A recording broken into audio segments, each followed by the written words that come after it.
केलेली आहे. मी ह्या कमिटीचा अहवाल आपल्या आता अजितदादा पवार साहेबांनी आता आपल्याला आताच भाषण दिलं, कमिटीचा आपल्याला सगळ्यांना अहवाल येणार आहे आणि त्या कमिटीमध्ये काय केलं पाहिजे, काय कुठलं घेतलं पाहिजे या बाबतीमध्ये आमच्या शासनाचे प्रतिनिधी, शेतकऱ्याचे प्रतिनिधी किंवा कुठला निर्णय घेतल्यानंतर त्यामध्ये माझ्या शेतकऱ्यांचं हित हे ज्यादा होणार आहे.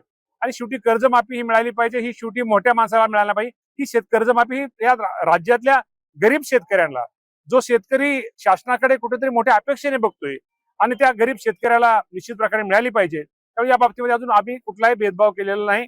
आजही ते कमिटी आज आपण नेमलेली आहे. दादांनी आता काही गोष्टीमध्ये जरी दादांनी गोष्टी सांगितलेल्या आहेतच, परंतु या बाबतीमध्ये कमिटी या बाबतीमध्ये निर्णय घेईल आणि या राज्यामध्ये जास्तीत जास्त म्हणण्यापेक्षा सर्व शेतकऱ्यांना, गरीब शेतकऱ्यांना याचा निश्चित प्रकारे लाभ या कर्जमाफीचा होईल.